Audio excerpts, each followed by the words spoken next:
नमस्कार दोस्तों, कैसे हो आप सब। आज हम जानेंगे Avanti feeds share price target 2024, 2025 और 2030 के बारे में। आखिर इन सालों में इस शेयर की वैल्यू कहां तक जाने की संभावना को बताया जा रहा है। तो दोस्तों देखिए, अगर हमें इसी की शेयर टारगेट वैल्यू निकालनी है तो उसके लिए कुछ ज़रूरी चीज़ों को पहले चेकआउट करना पड़ेगा। तो सबसे पहले इस रिपोर्ट में दिया हुआ है कंपनी के बारे में जानकारी। जो कंपनी के बारे में जर्नल चीज़ें होती है, जो प्रोफाइल होती है कंपनी की, वो इसमें दी हुई है। अगर आपको भाई इसमें कुछ देखना है तो आप इसे चेकआउट कर सकते हो। इसकी जो लिंक है वो डिस्क्रिप्शन में दी हुई है। तो इस वीडियो में हम सिर्फ फोकस करेंगे शेयर के टारगेट की वैल्यू पर। तो उसके लिए हमें कुछ ज़रूरी चीज़ें देखनी होगी। तो देखिए, सबसे पहले हम देखेंगे कि भाई पिछले 5 सालों में कंपनी ने कितना रिटर्न दिया है, कंपनी के शेयर में क्या बढ़ोतरी हुई है। तो देखिए, 17 सितंबर 2018 के टाइम में कंपनी के शेयर की वैल्यू 439 रुपये के आसपास ट्रेड कर रही थी। और अगर 5 सालों के बाद हम इस वैल्यू को देखें तो ये 455 रुपये के आसपास ट्रेड कर रही है। और जो महत्तम गई है ये वैल्यू, वो गई है भाई 770 रुपये के आसपास। तो 439 से 770 का डिफरेंस कुछ ज़्यादा नहीं देखा जा सकता है। लगभग कंपनी ने 2 गुना से ज़्यादा रिटर्न दिया है अपने निवेशकों को। पर 205 साल का जो टाइम होता है वो काफ़ी लंबे समय के बाद कंपनी ने इतना रिटर्न दिया है, जो कि एक अच्छा संकेत नहीं है। इसलिए हमने यहाँ पे एक वाइट बोर्ड और ब्लैक बोर्ड को एक वाइट बोर्ड को रखा हुआ है, जहाँ पे हम प्लस पॉइंट और माइनस पॉइंट को ऐड करेंगे।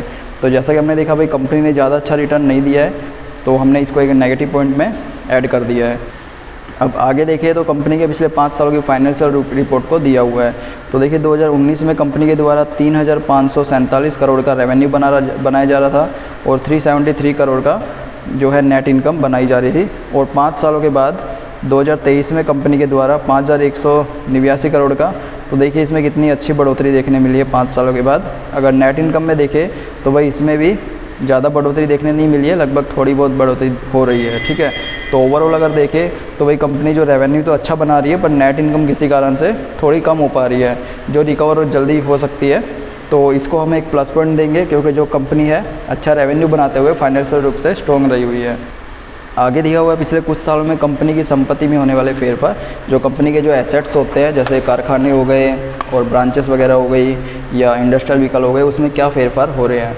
तो 2019 में कंपनी के पास 1,614 करोड़ की संपत्ति थी और 2023 में 5 सालों के बाद यह संपत्ति हो गई है 2700 करोड़ से भी ज़्यादा, जो कि ये एक अच्छा संकेत है निवेश करने का। क्योंकि जो है कंपनी अगर अपनी संपत्ति को बढ़ा रही है तो इससे जो कंपनी के एसेट्स है वो भी बढ़ सकेंगे। और अगर एसेट्स बढ़ते हैं तो उसका सीधा असर कंपनी के रेवेन्यू पर भी पड़ेगा।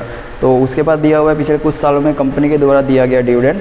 तो कंपनी 2023 में डिविडेंड दिया, 22 में दिया, 21 में, 20 में और 20 में कंपनी ने 2 बार डिविडेंड दिया। तो कंपनी जो है लगातार अपने निवेशकों को डिविडेंड दे रही है, जो कि एक अच्छा संकेत है। तो भाई हमने इसको भी एक प्लस पॉइंट दे दिया है।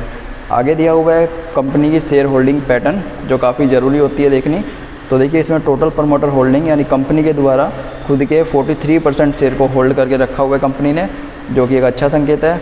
म्यूचुअल फंड के द्वारा 8.77% होल्डिंग है, तो ये भी काफ़ी अच्छा संकेत है। अगर म्यूचुअल फंड इतनी बड़ी मात्रा में इस कंपनी में निवेश कर रहे हैं तो भाई कहा जा सकता है इसके पीछे कुछ अच्छे कारण हो सकते हैं। पर दोस्तों, इसमें अदर डोमेस्टिक इंस्टीट्यूशन जो है, मतलब जो भारत के बड़े इन्वेस्टर, उनके द्वारा सिर्फ 0.31% की होल्डिंग की गई है, जो कि ना कि बराबर है। ये एक अच्छा संकेत नहीं माना जा रहा। और फॉरेन इंस्टीट्यूशन के द्वारा 13% की होल्डिंग, जो कि ये भी काफ़ी अच्छा संकेत है। रिटेल इन्वेस्टर, जैसा कि हम जानते हैं, अगर ये 35 से कम होता है तो वह अच्छा माना जा सकता है, ये भी एक अच्छा संकेत है। तो दोस्तों, अगर ओवरऑल देखें तो भाई म्यूचुअल फंड और जो विदेशी इन्वेस्टर उनके द्वारा काफ़ी अच्छी होल्डिंग की गई है, जिससे कहा जा सकता है जो कंपनी है विदेशों में काफ़ी अच्छा खुद को एक्सपेंड कर रही है, जो कि आने वाले भविष्य में कंपनी के लिए एक अच्छा संकेत कहा जा सकता है। तो हमने एक प्लस पॉइंट दे दिया है। तो अभी बात करते हैं भाई आगे इस रिपोर्ट में टॉप कंपटीटर्स दिए हुए हैं, जो आप इसे बाद में देख सकते हो डाउनलोड करके।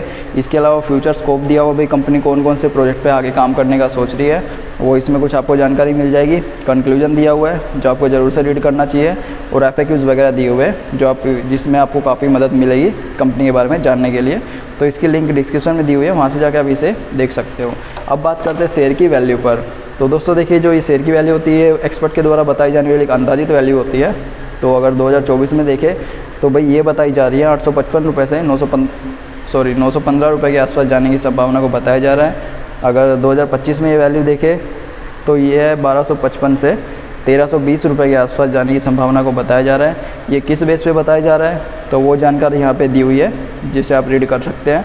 और 2030 में जो ये है, ये बताया जा रहा है 2250 से लेके 2335 रुपये के आसपास जाने की संभावना को बताया जा रहा है। अगर प्लस पॉइंट माइनस पॉइंट की बात करें तो कंपनी में हमें 4 प्लस पॉइंट देखने मिले, 1 माइनस पॉइंट देखने मिला।